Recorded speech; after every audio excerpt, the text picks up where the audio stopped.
Καλό δρόμο, Κριστιανέ, να οδηγείς. Τι είδες, έδειξε. 20 δευτερόλεπτα.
Αυτό εδώ πέρα το βίντεο είχε ξεκινήσει ως το δεύτερο βίντεο της σειράς στο γήπεδο.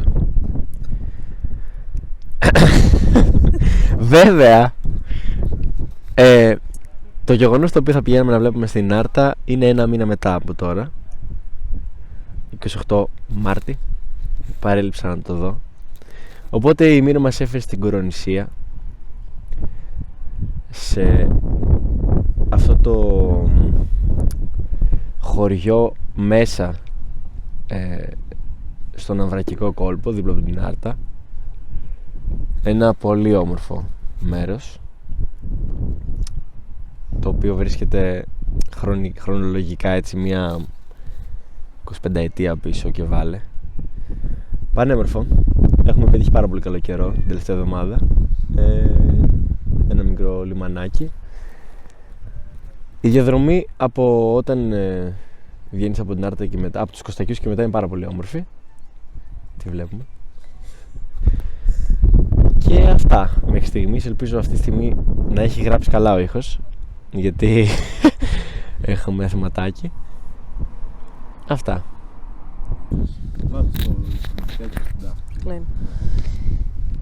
Η Δώρα θέλει τον Δουνάτο. Τι?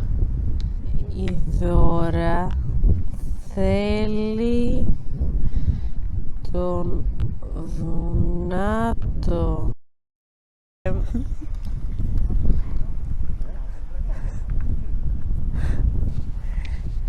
Τζέλ τη λένε. Ναι. Η κορονησία είναι γνωστή και ως καρκινησία, διότι τα νερά είναι πάρα πολύ βρώμικα και λένε ότι όποιος κολυμπήσει μέσα θα πάθει καρκίνο. Εγώ έχω κολυμπήσει, δεν έχω πάθει κάτι, αλλά έχει πάρα πολλούς αχινούς. Θέλουμε τώρα να φάμε γαρίδες. Ναι, θα έχει review.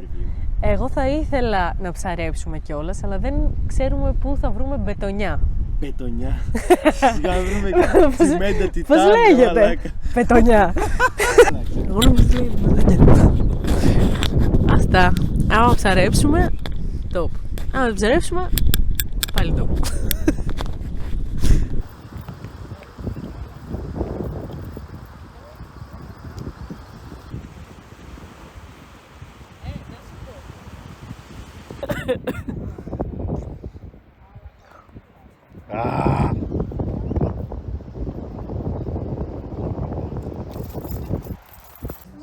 Θα το κάνουμε έτσι.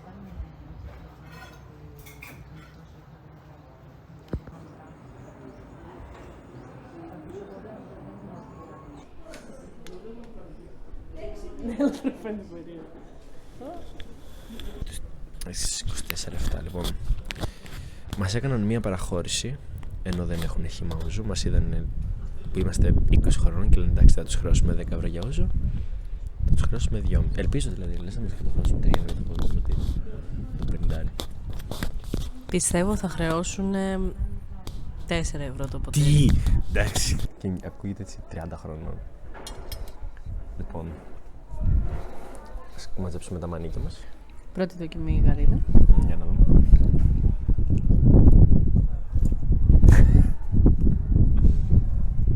Άποψη.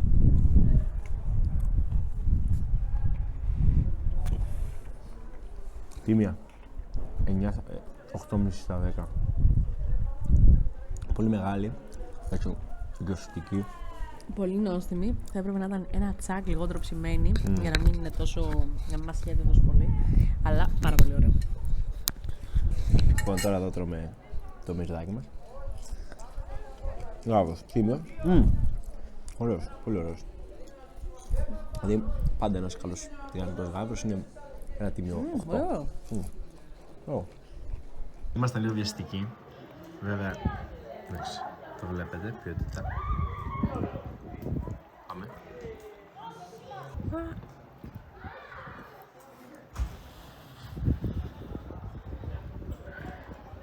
Μασαλά.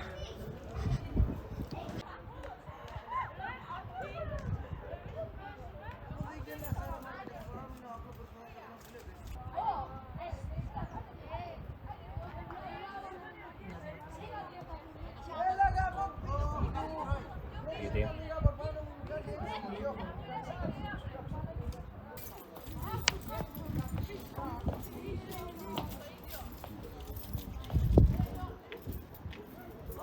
Το πέρασα πάρα πολύ ωραία. Δεν πειράζει που δεν είδαμε μπάσκετ. Πήγαμε στην προπόνηση των κοριτσιών, που εν τέλει δεν είχε ξεκινήσει ούτε αυτή. Αλλά ίσως και καλύτερα, γιατί δεν θα προλαβαίναμε με τίποτα και τώρα γυρνάμε και την τέλεια ώρα.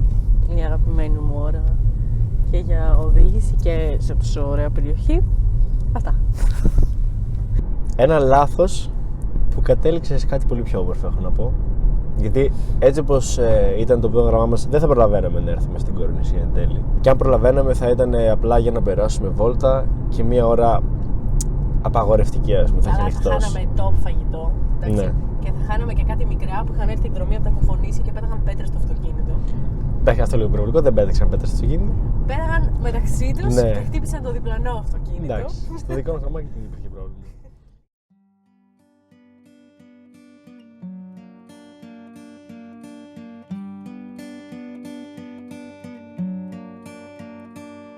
Αγάπη μου, κανείς δεν σε σταμάτησε. Ήρθες εδώ κι η μέρα εκείνη κράτησε. Κι εσύ κι εγώ περάσαμε πολλά πριν από αυτό. Στο λάπτοπ του θανάτου το σκεφτώ. Λογικά τώρα κάπου θα παίζει. Φιλιά κλεφτά και λέξεις στα χέρια μου. Τα έχω έτσι. κάποτε θα μιλήσουμε γι' αυτά. Αγάπη μου, έχω εδώ ένα καταφύγιο που δεν χτυπάει του χρόνου το μαστίγιο. Θα έρθεις εδώ να κάτσεις και να κάνουμε παιδιά κι ύστερα θα σκεφτούμε για μετά. Υπάρχουν φράσεις που κανείς δεν τόλμησε να πει. Στα πλήκτρα μου ακουμπάω τη φράση αυτή.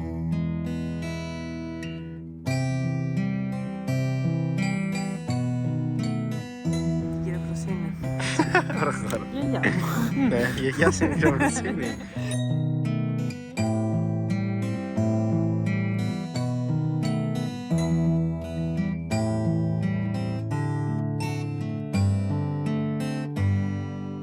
Αγάπη μου, η ζωή δεν καθορίζεται. Πρώτα την καίτε κι ύστερα τη βρίζετε.